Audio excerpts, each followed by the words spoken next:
The morning sun slipped through the torn curtain of the tiny one-room apartment.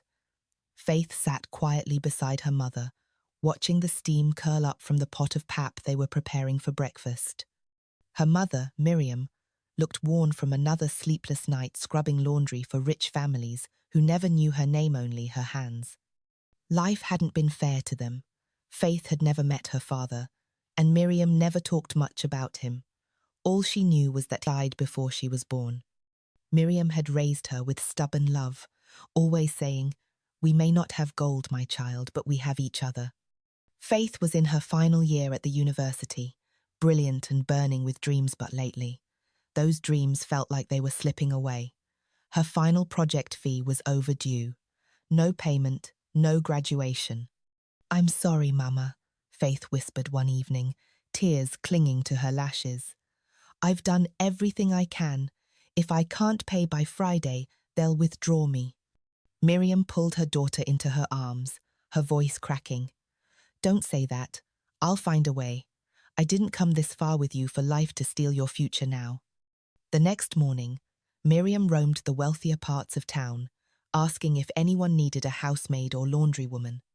When she saw a polished brass sign outside a cream-coloured mansion that read, "Help wanted, live-in housekeeper," her heart skipped. She knocked. A woman in an elegant wrapper answered, her skin glowing, her posture regal. "Yes?" Miriam bowed slightly. "Please, Ma, I saw the sign. I'm looking for work." The woman studied her for a moment, then nodded. "I'm Mrs. Olucci. What's your name?" "Miriam. I can clean, cook, wash, anything. I just need the chance." Mrs. Olucci waved her inside. "We'll try you out for a month. Pay is 90,000 naira. There's a small room in the back. Do you have children?" "Yes, Ma. One daughter. She's quiet and respectful. If it's possible." Mrs. Olucci nodded. "She can stay, but she must be useful." That night, Miriam ran home like a child with good news. Faith blinked in disbelief. "We're moving into a mansion?" "It's not ours," Miriam warned gently. "But for the first time, we'll sleep under a real roof with full meals." The next morning, they entered the grand home. Faith had never seen anything like it. Sparkling chandeliers, polished marble floors, a kitchen bigger than their entire apartment. But comfort came with its own cost. They soon met Zara, Mrs. Olucci's only daughter. Dressed in luxury from head to toe, she looked Faith up and down like she was dirt on her shoes. "Who are they?" she hissed. Mrs. Olucci's smile faded. "This is Miriam, our new housekeeper, and her daughter Faith." Zara crossed her arms. "You hired two?" "I hired one," her mother replied. "The girl will help out." Zara scoffed and turned away, but not without flashing a look that promised trouble. Over the next few weeks, Faith swept, cooked, and obeyed every word from Zara, no matter how petty. Zara treated her like a rag, barking commands, sabotaging chores, mocking her accent. But Faith stayed silent. She had food to eat, a safe bed, and her mother's hope. Then one afternoon, while Faith was trimming the front hedge by the gate, a sleek black SUV pulled up. The window rolled down, revealing a handsome young man with kind eyes. "Hi, I've seen you around here. What's your name?" Faith raised an eyebrow. "Why?"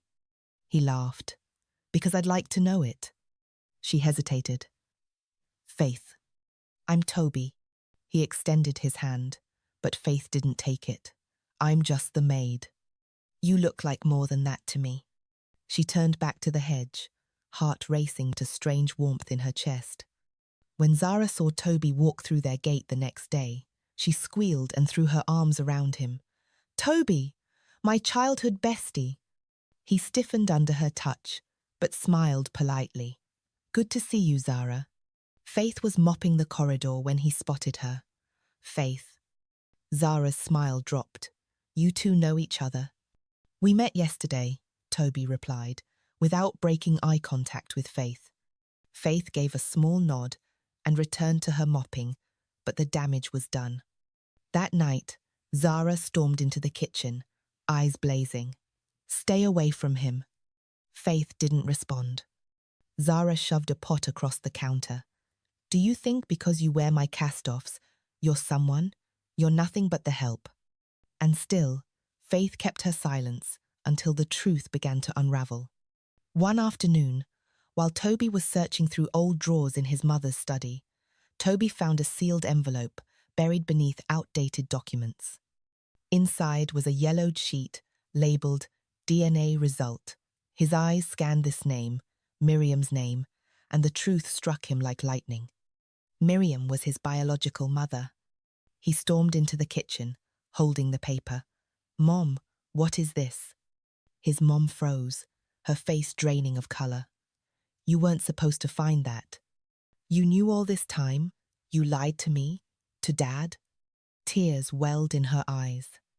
"I found out years ago, but I couldn't lose you, Toby. You were the son I couldn't have. If your father found out I stole someone else's child, he would have left. That file would have destroyed everything." Toby's voice shook. "So you forged the truth to save your marriage."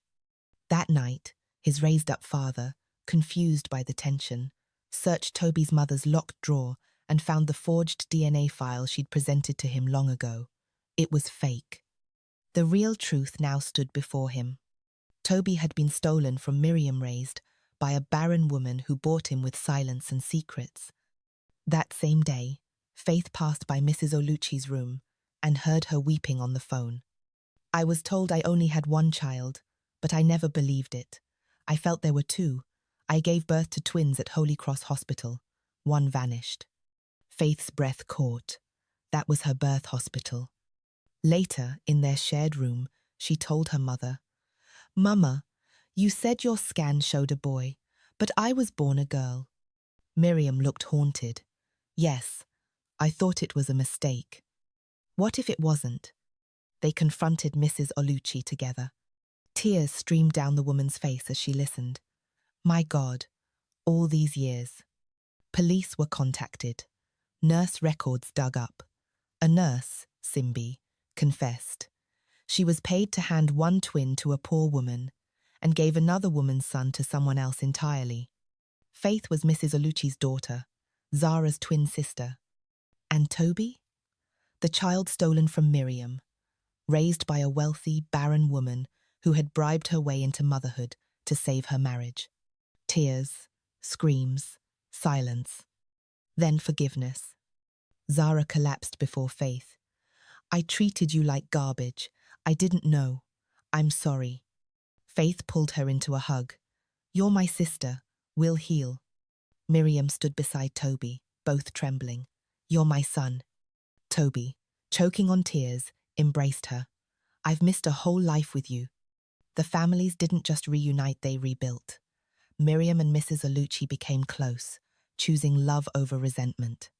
Faith and Toby eventually married not because fate forced them together, but because love did. Their wedding was a celebration not just of romance, but of truth, healing, and second chances. If this story moved you, like, share, and subscribe for more real-life twists that touch the heart. See you in the next one.